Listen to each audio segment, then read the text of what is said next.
Hello, everybody, and welcome back to our life. Last we left All right. we made it to the water park with Derek. So let's just get right into it, shall we? He jogged ahead with all the enthusiasm of a first-time goer before he's spinning around to face the person he actually's never been there before. Let's get on our swimsuits and then we can get started. The individual changing rooms and showers over there. Derek pointed a finger off to the left to direct your gaze. Over the heads of strangers rubbernecking, you could make out some simple beige buildings. It was the only part of the place that wasn't immediately eye-catching. Plus, there are lockers there you can use to keep yourself safe. Want to meet me back up here when we're done? I can handle that. Be back in a flash. The huddle of two broke and you got in line for the bathrooms.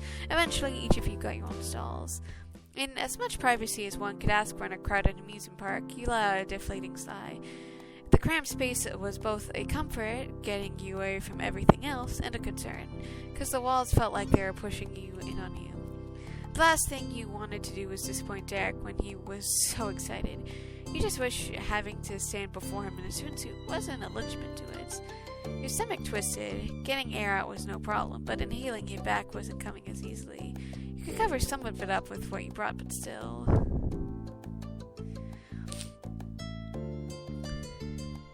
It was uncomfortable and it didn't seem right to fit on you, but you couldn't waste the entire day locked inside a changing room. You could have done if that for free instead of $52.50 plus a massive Californian sales tax. You had to split the parking cost with Derek, even though he insisted he'd cover it. That was besides the point. You were stalling in the stall, and you couldn't keep doing that. You bonded up with your preferred clothes against your chest and opened the door. You were charged again to claim a locker during your visit. It was the real amusement park experience. With a shrug, you packed your clothes and phone inside for safekeeping, and then you made your way back to the entrance. Surprisingly buff. Though the crowds of other guests, you continued forward until you spotted Derek standing with his now bare feet at the edge of the pool, water bubbling over his toes when the waves came in. Okay. Well. He was sporting only a form-fitting black swimsuit. Yeah, it does look cool. Streaking down each side were green accents that made his eyes pop even more than usual. What's up? What's up, good looking? Those verdant eyes were focused right on your blue ones, at least when he first noticed you. After that, there was a moment when his gaze began to wander down to your full form. His staring didn't linger long enough to be impolite. It was as if he'd perfectly calculated the ideal number of seconds for his personal joys and the upholding of societal values. So... Since we're definitely on a date at this point in the process, I thought it was fair game to mention how you looked and that I'm a fan of it.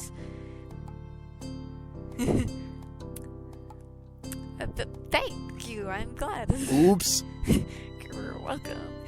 Chuckling bashfully, Derek ruffled his hair. You couldn't tell if he was using it up unconsciously or attempting to fix the direction of the spikiness after having to pull his hoodie over his head.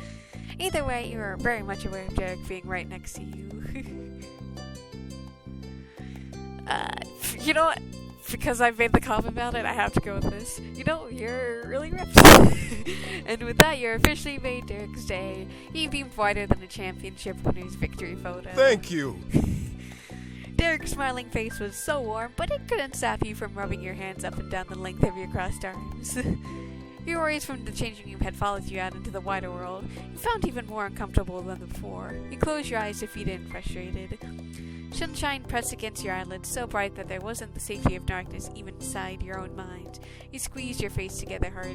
What's up? There was a note of concern in his tone. You could easily picture his face with creased brows and a thin frown. You made your uneasily pretty appearance.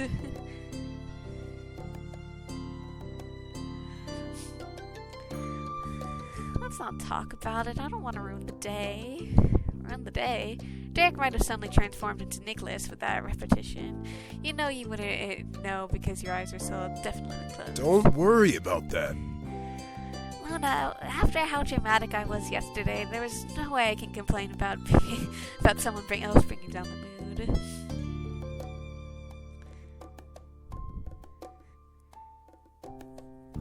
I don't want you to feel guilty that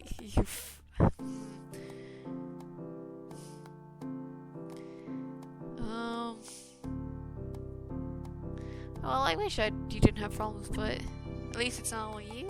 Yeah, I get that. I'm here for you. So what's on your mind? It's not a big deal. It's just wearing a swimsuit is not my favorite thing to wear. Well, you tried once to brush it off. Now that the truth is out, you aren't going to stop going your eyes open. It's been a long time since I've done this with you, and you're perfect in one, and I'm not. I had to say that out loud. It's not a small part because you couldn't even guess how Derek would react to that kind of admission. Expression changed, not out of anger or pity or distaste. All you could see was his face and more sympathy. He was tired for the both of you. The truth is... Honestly, being perfect sucks. At least it's the way that it usually means. You can't decide that for yourself. Another person has to say it's true or it doesn't count. It's exhausting to be perfect for others, and I'll be lying to say if I didn't think I'm perfect to me either. But at this point, I only want to be myself. What I can say completely truthfully is that I never think something bad about you because of how you look. Clothes are clothes. They don't make someone worthwhile, and people are just people. We all have our faults, no matter what our bodies look like. You're seriously great. Most importantly, you're you. My amazing partner and someone who's been there for me over the last decade. Keep that's a positive message. No one is perfect, and each and every one of you is perfect just the way you are. You don't have to think bad about yourself. And anytime I get to see more of you because we're going places in swimsuits, or any other reason, Derek interrupted himself with that part, especially Corey add-on, before continuing as if it hadn't happened. But as quick as it breezed by, the brazenness wouldn't be something you'd forget. I'd appreciate that, personally. But Derek didn't have to explain yourself further. He went right to finding a way to make it better. There was no sign of disappointment either. He was just as cheerful as ever. We can get out of here if you want to. I'm not gonna have fun if you're not. You immediately shook your head. If I was gonna back out, I would have done so sooner. I didn't come to turn right around. I full-heartedly agree, because $50, $60 is so expensive. Don't pay it. It's so expensive. Are you sure? I sure? I am definitely sure, because that's so pricey. For the first time, he paused. This was the only part that made him hesitate. It made it easier for you not to. I am. Thanks, Derek. Aww, he's such a nice guy. No worries. I should thank you. This was my idea, and he could have turned me down, but he didn't. That means a lot to me. You're welcome, and thanks, but we better stop before we get stuck in the loop of endless appreciation. We should actually do the whole Waterpark thing before the day's over. Yeah, I definitely agree with that, because that is definitely one of those things they want to do before it closes. Good point. Let's make the most of this. Yeah. You knew you couldn't feel as confident as you did then forever, but you could agree with Derek for the Derek sentiment. For that pocket of time, you enjoy yourself to the fullest. Come on. Wait, yeah, okay. Come on. Where should we get started? I want to do anything and everything. There's no way to lose. You recollected the main attractions Derek had filled you in during the ride. With the surety of authority on the topic, even though you never stepped foot in it before, you told Derek where you'd hope to start.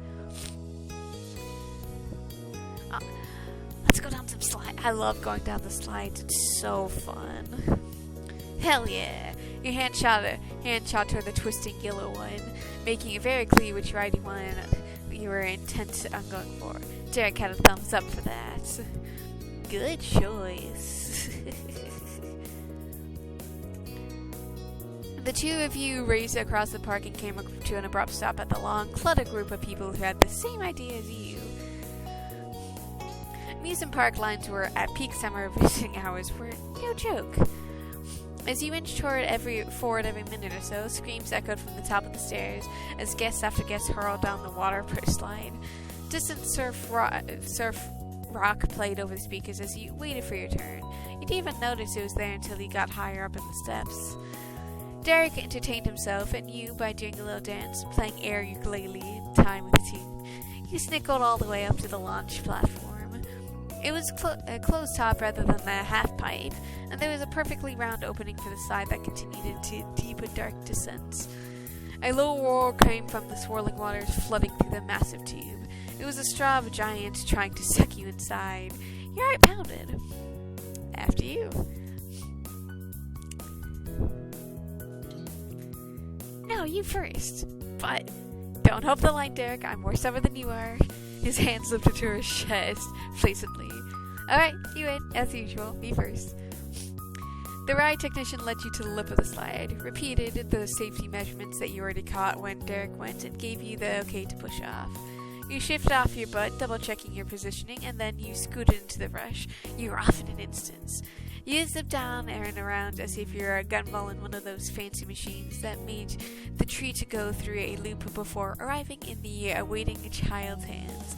But the warmth embrace that you landed in was an explosion of a heated pool. Ooh, heated pool water does sound nice. Even though you were waterclogged, I hate my ears being waterlogged. You could hear Derek's shoes at the dramatic arrival. A massive smile stared at your face as you surfaced. You and Derek waded through the waist-deep water, catching your breath that had been taken away by the rush. It was a wild ride, but it was only the beginning. You were starting to hit every one of the half-dozen big slides of this place. And with that, you kept jumping in for slides over the rest of the afternoon. For hours, there's nothing in the world but water, fun, Derek, and even more water. There was no work to be done, no places to be. You had to do nothing but whatever you felt like doing. You wrung out every last little bit of enjoyment until time caught up to your heels. Light started to wane as the sun hid behind the towering slides. Dripping wet and thoroughly wrinkled, you and Derek scrambled over the lockers. Turning the knobs was no easy feat in your current state, but you needed towels and money. After a long day in the water, you were starving. You ignored the grumbles in your stomach to focus on as much as possible and keeping your grip with slippery fingers. Finally, you managed to break open the safe and access the good insides. You plucked up the towel that had been resting on top of your clothing pile. It was an inspired piece of forethought to make it accessible as possible. If only you considered taking your wallet out of your pocket ahead of time. You made good use of the towel until your hands were dry for the first time, and you weren't even sure how long. Then you started to dig for your money. Derek leaned back on his heels and craned his neck to look past his locker door to you. Ready to eat? I wish. Why is it so much harder getting stuff out of your pocket when you aren't wearing pants? Maybe it's a positioning thing. It's an annoying thing. After a final awkward tug, you succeeded in worming the wallet out of its fabric cocoon. There we go. With a flick of your wrist, you closed your locker. Getting dressed should wait. A second clattering slam followed right after. Derek shut his to. He tossed his neon towel over his shoulder like a shawl, then folded his arms. Well, honestly, the food here isn't bad. Theme park restaurant, at least. It's worth trying. That's good. A decent meal is exactly what I need right now. You made like your wallet and securely wrapped yourself in a towel. It dampened instantly, but it was still very cozy. Derek had hooked his arms across your shoulders, pulling you in towards him. You lifted your own arm around his back. His body heated, especially pleasant while soaking wet and standing in the cool evening air. You made a break for the central area where the poolside restaurants was set. Your towels had rippled in the wind and your feet slapped against concrete path. You felt free as a bird in the hull of 13 years old. The Waterpark restaurant had only outdoor seating. It's in a small shack where the food was prepared. But the rich, savory scents wafted from the sliding openings on the front of the building convinced you more than enough. Once you and Derek got up to the window, you wasted no time putting in your orders, paying, and setting up camp at the closest available table. So... He got comfortable for the weight resting his chin on his fist and looking across the table at you with a cheeky grin. How are you feeling about the whole arrangement after the first official outing? Should I set up a survey you can fill out?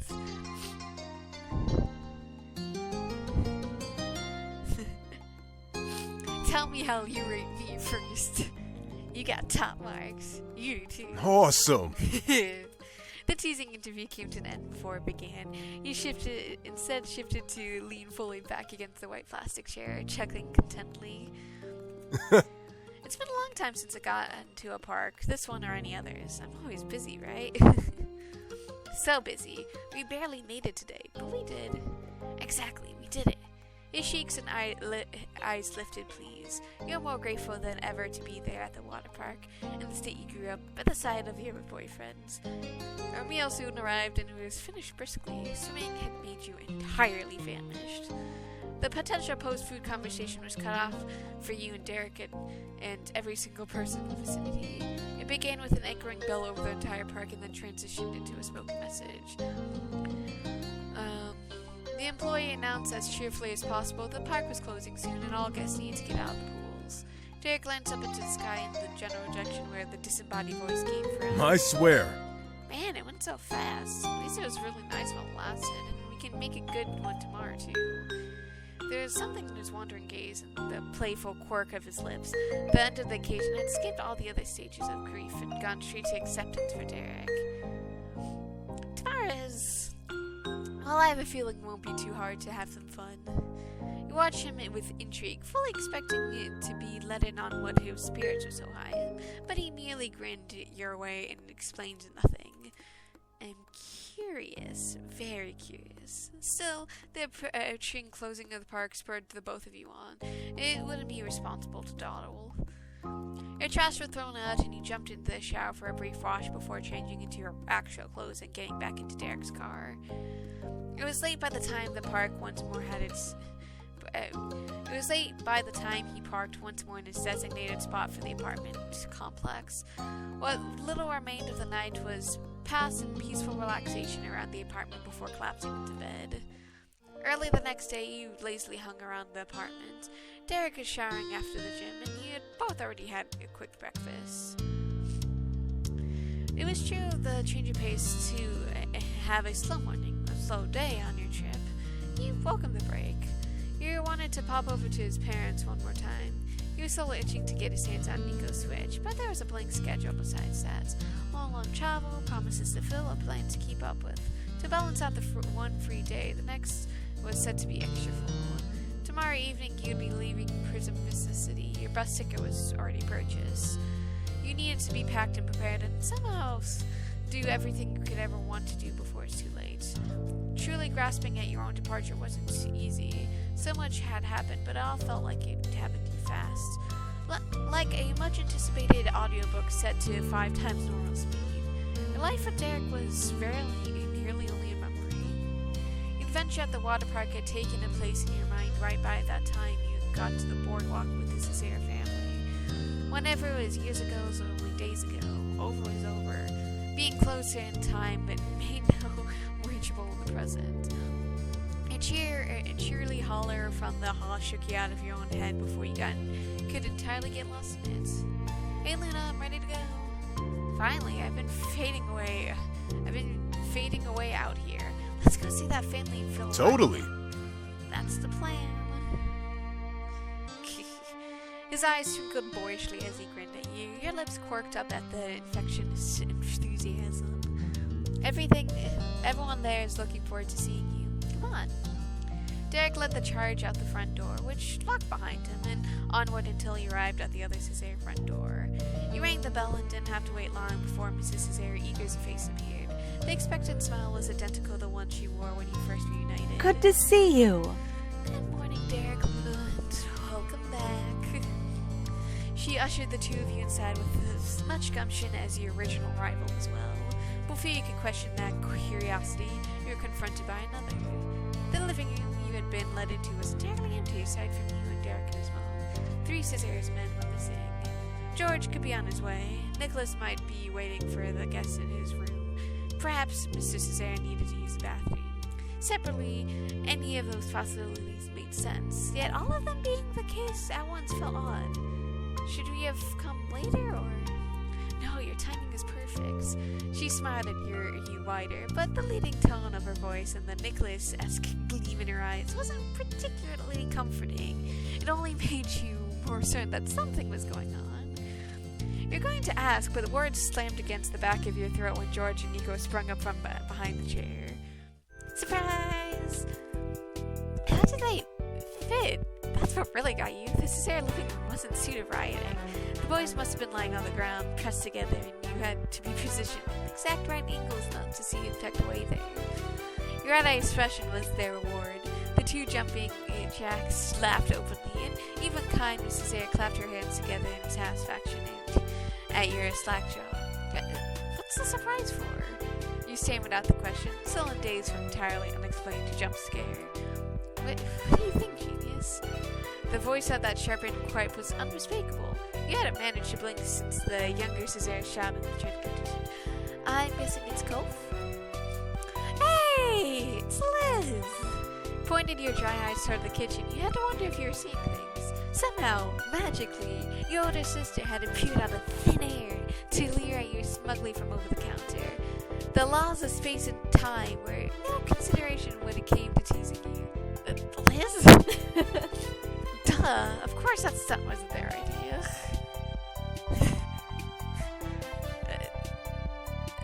You stared at speechless in total disbelief. You'd been anticipating the most normal day of your entire visit, and now Liz flipped her bright orange ponytail over her shoulder like she was donning a scarf of the finest silks. And got you. Yeah, she had. She couldn't have gone in more if she had glued your shoes to the floor with your own hands, rather than rooting you in place purely with your unexpected presence. The persistent self-satisfaction Liz had radiated throughout the room was reeled in to reveal a softer, more genuine pleasure. How good it is to see you, kiddo. Oh boy, I don't know how to feel about this, because this is only private. So what happened to being so busy, Liz?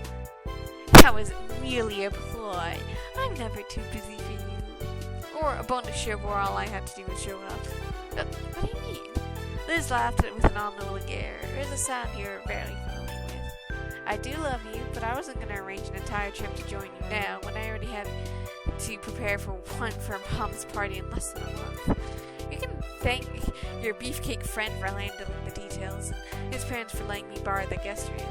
That's how it happened. He's nosy as well as persistent. Derek was involved. Yet felt nothing could shock you after the Liz reveal, be it proven wrong.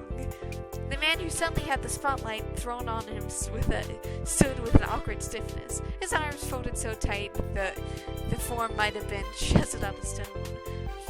Is that supposed to be a compliment or an insult? Nope. Neither. It's a G. Might try. I'm gonna take it the positive way then. Good for you. Derek, you really helped Liz with her trip out here. Derek grinned, shunk shyly. The decision to view his action in good light was being put to the test now that it was your turn to talk about them. The sibling group wouldn't have been complete without Liz. Who knows if she had the time to come during the city during your mother's anniversary. Nicholas and George missed her. Especially Borger.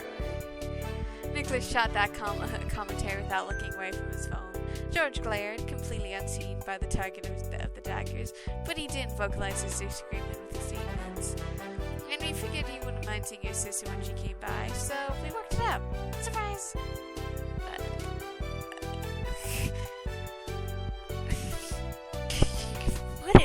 That's so No amazing. worries.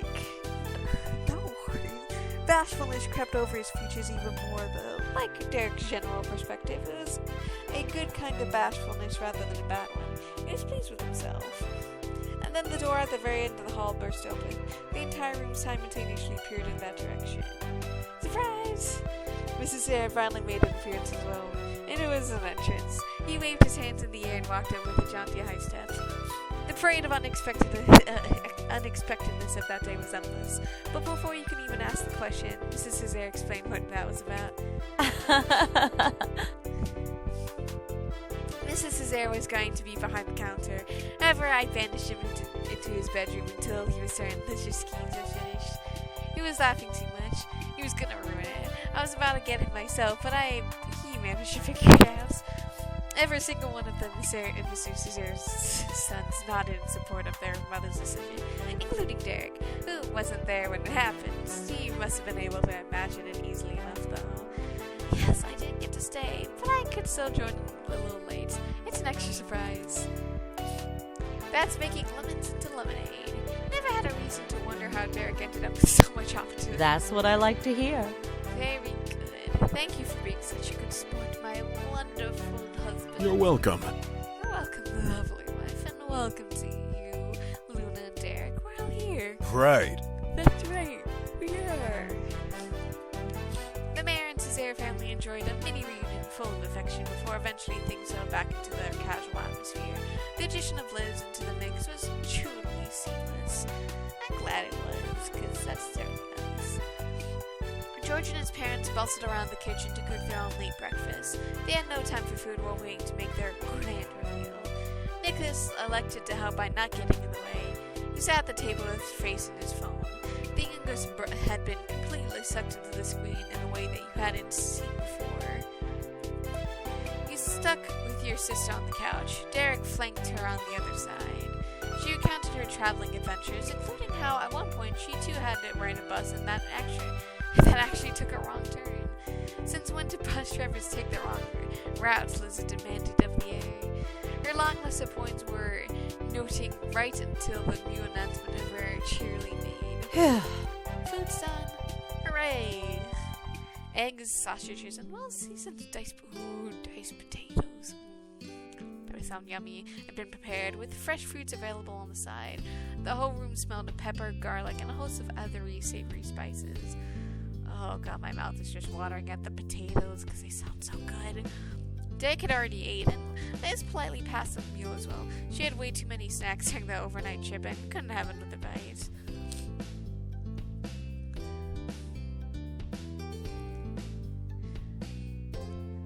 You just have to have a little not wanting to reject the generosity. You're a very kind host, set aside so you could get your meal first. You didn't want to keep them waiting by disagreeing with the order. You got tasty and filled out a dish for some breakfast and returned to your place by Liz. Right before George's butt made contact with his seat, you paused midair. Oh. Oh wait, I forgot the chili flakes. It's no problem. Sit, I got you.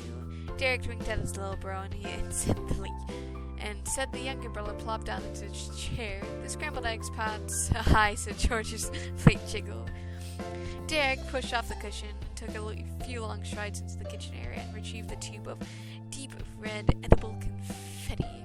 Rather than walking over to the table, Derek stayed right where he was and lobbed George's chili flakes over the counter. Heads up! The receiver snagged it right out of the air. George looked at the item now in his hand and chuckled. Good pass. I'm not rusty yet. Derek saluted from the distance as George began to liberally sprinkle chili flakes over every part of his meal. At the other end of the dark wood countertop, another familiar exchange occurred. Mrs. Cesare rubbed her little child's bowed back and spoke to him gently. Nicholas, are you eating? Her sweetness got a lukewarm shrug of one shoulder from Nicholas. His phone remained in his grasp at the center of attention. Food wasn't enough to sway his focus. I'm just gonna have a bowl of cereal.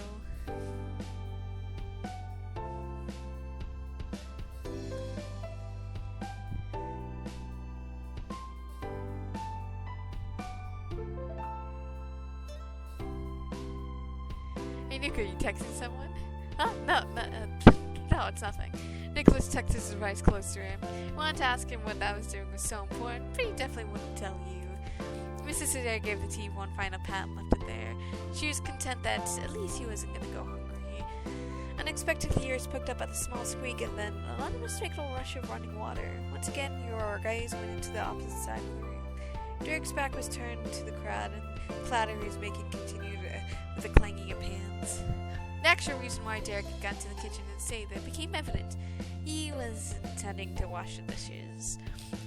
Boo! Nowhere but this is their household where such a gesture should be met with swift dissent.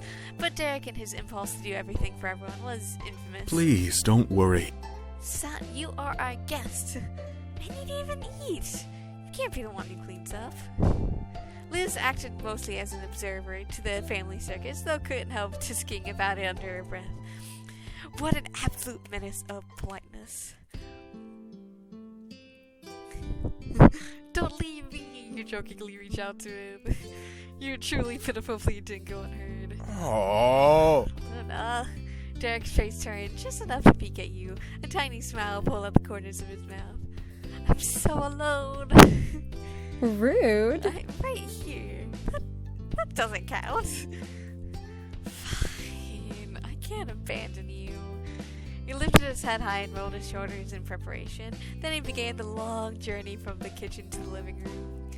Mr. Cesare and his Junior gave a round of applause as the eldest son left the sponge behind. Soon, breakfast at the Cesare family home was finished. Nico did put his phone down long enough just to pour some cereal and milk into a bowl and eat. The kitchen was cleaned by George and his parents. Derek remained seated with his idle hand in his lap like the proper guest he'd always been at your house growing up.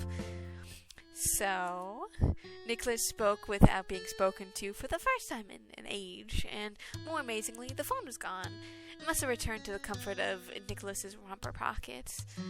Want to see the pool? There's one here too. You can dip your feet in and get some sun and hang out. A pool? As a young lady raised by the shore, she had an ingrained beach snobbery, but she didn't need a glare from Derek to correct her attitude. Well, I'll check it out. Okay, we'll see how it stacks up to the old one. Derek piped up an agreement as George nodded along. Let's get to it. Go on. It's a perfect plan. You go enjoy yourself. Son and I will stay here. Take a break from the parental supervision. Parental supervision, as always. As one might do. Mrs. Cesare had a very polite chortle. They certainly do not need any supervision. They are mature adults in their own rights. Besides Nico, but he is very close. His childlike gleefulness was followed by a frustrated side that was distinctly teenage-like. We're leaving now. Nicholas said we, but it was obviously going to be with or without anyone else. He was grown up enough to make that decision. See you. See you. Nicholas slipped off a key off the hook by the door and was out. Yeah, I'm not too surprised that he would want to leave. Because teenagers be teenagers. Hurriedly goodbyes were exchanged, and the rest of the siblings group made up a beeline to catch up with Nico. The target was strolling through the hall, hands on his hips and whistling a tune. His terseness he had clearly entirely as soon as he had left. Nicholas cast a glance back to the crowd stumbling up to him. He offered a smile and struck up a casual conversation. I've gone down to the pool for at least a couple minutes almost every day since summer started. It's basically a ritual. That's cool. You need your daily dose of chlorine. That I do, bro. The party of five continued on to the ground floor of the apartment condo and out the back. Nicholas took out a key card to the pool door. He already had it on him even before suggesting the idea. He meant it when he said he was going there for a regular occurrence. The normal key he took must have been for the house. The area itself felt familiar, as if you were the ones going there every day instead of Nico. A pale blue rectangular surrounded by rows of identical lounge chairs. It was a pool.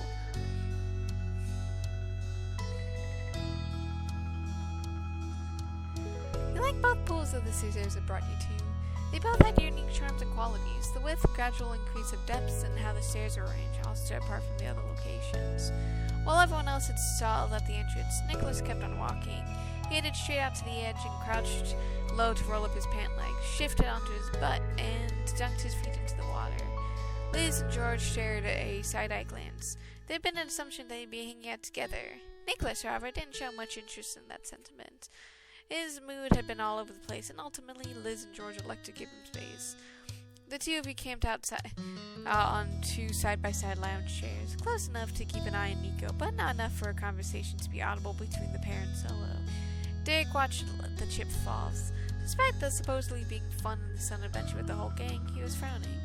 The water sloshed from Nicholas kicking his feet. His eyes were towards the sky, and those long strands of brown hair were nearly brushing the concrete tiles.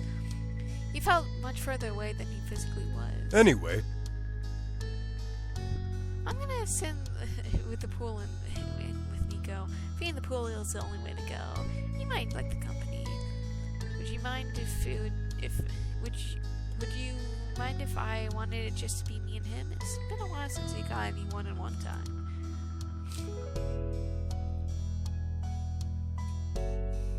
I think I'll survive it, Derek. You'll be like 4 feet away, you tease. Thanks, Luna. Maybe it's not a big deal, but I hate to make you feel like I ditched you out of the blue. Derek, it's okay. Go to your brother. See you. Yeah, see you. I will see you, because you'll still be right there. You waved one another off and parted ways. Your silent companions were stretched out quite comfortably as you approached. Because that's the thing, I want to find more what's up with Nico, but I also did want to be with my older sibling as well. Neither lifted their heads from the rest underneath them, but their eyebrows went higher. Hey. Hey. Hey. Hey. I have arrived.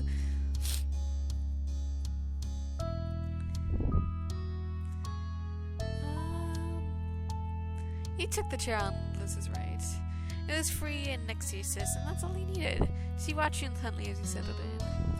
How kind of you to spend with your older sister. Your charming gentleman's the other direction.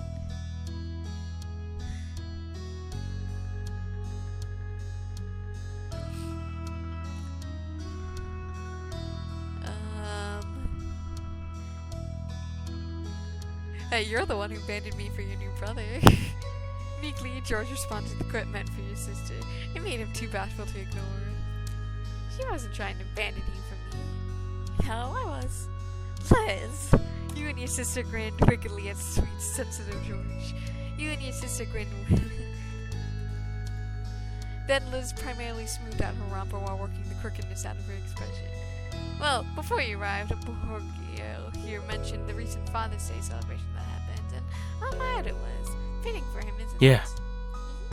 it? She just had to give her usual Liz brat commentary right now. The plastic seat creaked as Liz and George stretched their torsos to lob mutual glowers across the space between them, and then they fell back down, all smiles and snickers. Liz sent some that energy your way and slipped her arms behind her head. I'm not surprised you had Mr. Holden attend. Vacations, graduations, and let's not forget upcoming marriages. There's a few moments he hadn't been there for ever since he moved in. Good, he should be there even more. He's my dad after all. Beautiful. If he was here, you would have made him cry at that line. But I was saying, nothing about the event was unexpected. No, it's possible my standards are too high. I need to accept that nothing well would be the top the first time. How can you beat a couple of 13-year-olds skipping town to have a Father's Day party with one of their sisters and no dads in sight? Liz freed her hand in order to spread them out in a right shrug. Oh well. Father's Day parties are predictable? You should look in the mirror. I knew you'd be joking about that forever, and you still are. Maybe you were already predictable too, because she squinted at you coolly with a retort already on your lips. It's my responsibility as the eldest to carry on the family history, especially the embarrassing pieces. Oh, I know you have to.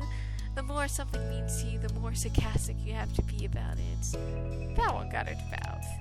Sheesh. This is normally absolute attention span began to waver. It was because George's had first. She had been distracted by him, and his disturbance was his brother's. Derek and Nicholas remained on their own. The men on the water's edge were in their own little world. The elder had an arm around the younger shoulders, whose head was resting against the taller shoulders. Children couldn't know what they were saying from that distance, or what they were even speaking, or what expressions were on their faces from this perspective, but his gaze remained set. George. The unexpected firmness in Liz's voice was entirely snapped out of him as a glowing revere. Yes? There's something we must discuss. There is? So? Duh, you danced around the details, but now that we're face to face, you must tell me. What is this person you're actually seeing like? Huh? What? You're dating some stranger? Maybe. We don't have a label, but well, I can't believe it, Liz. How do you know, Liz? I had a feeling and asked. We did call and text, you know. She made it sound so... Honestly, I thought the two of them were dating. She made it sound so simple. Maybe it was. You hadn't been bold enough to even broach your subject. Let's not lose focus. Come on. George, how can I judge if they're good enough for you if there's nothing to scrutinize? And is they even right? I'm sorry for details. Well, are they dating Xavier? Z has some zero pronouns, so... Progress? We made progress. What else? What's your name? Nova. We're both at the same college, both in STEM, and we met at a speaking event where both people from different majors and classes attended. Oh, how did it happen? You two making a connection? Basically, between talks, most people hung around the halls waiting for the next to start. Neither of us made much of an attempt to strike up conversations with the others and ended up grabbing toward each other silently. Your sister couldn't help interrupting. The comment in her head was too good to keep to herself. She giggled delightedly. Gravitating. What a way to describe a couple of nerds coming together. Go on. You know I'm not an expert in small talk, or I'm not interested in it. Nova overthinks things. It makes chatting for strangers a challenge. But after waiting around for what had to be at least 15 minutes, she started asking me questions. We went from there and had kept going.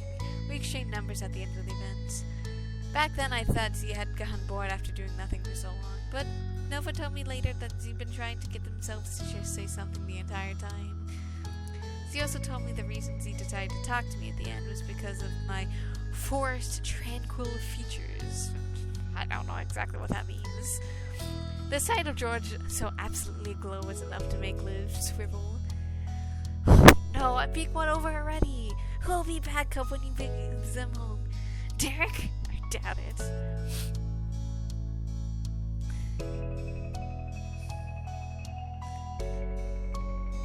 I bet Nico would. He's got the fuck. Yeah, too much. Nova wouldn't get a word in edgewise with giving him a 3rd degree. That would work. You two. You, Liz, and George continued the familiar chat amongst each other. Or rather, you and Liz kept getting George to dish out on his life in college with Nova, other friendly and not so friendly acquaintances he's made. But eventually... What's up? You tilted your face up. Standing over the three of you was the solid figure of Derek Cesare. Behind him was Nicholas, fiddling with the strands of his wild mane. The youngest and the oldest Cesare had ended their quality alone time.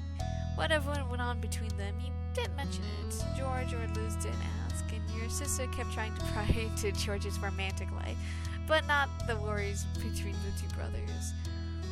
Welcome, boys. Take a seat anywhere I like. I don't mind. That sense of pensiveness lingering around Nico softened the brash greeting. I'm the only person in the pool who actually lives here. Where'd you get all that authority? Liz is the boss wherever she is, whether that's true or not. Liz struck a dignified pose with one shoulder, jutting it forward and her hands on her hips, but the fact that she was lying down while doing it made it fairly silly. It's easy to be in charge when you're always the oldest, no matter how tall and muscular any of your kiddos get. I've got 2 to 9 years on you. Don't you forget it. I know. We won't, I guarantee. You bring it up often enough to ensure Good. that. Good. So are you going to accept my graciousness? I think we're going to pass. For all those chairs promise of lounging, I don't feel comfortable in them. They're always either too slick or stick to your skin in no way slippery as you're in between. I'll miss on the seat too. Of course you will. Of course you will. George and Liz were so took up by their simulated responses that you were sure that they would high-fived if he wasn't so reserved and she not so sound behaving maturely. Nico's slight frame was entirely unmoved by the teasing. Derek, however, did not react with an awkward chuckle. The now whole group was able to reunite with ease, as the 5 of you had been chatting the entire time. Liz hummed self-satisfied. And with that, I'm going to end this episode here. I hope you guys have a good day, night, week, month of your lives, and may the stars forever guide your path wherever it might lead you into the future, and hope to see you guys again soon. Bye-bye.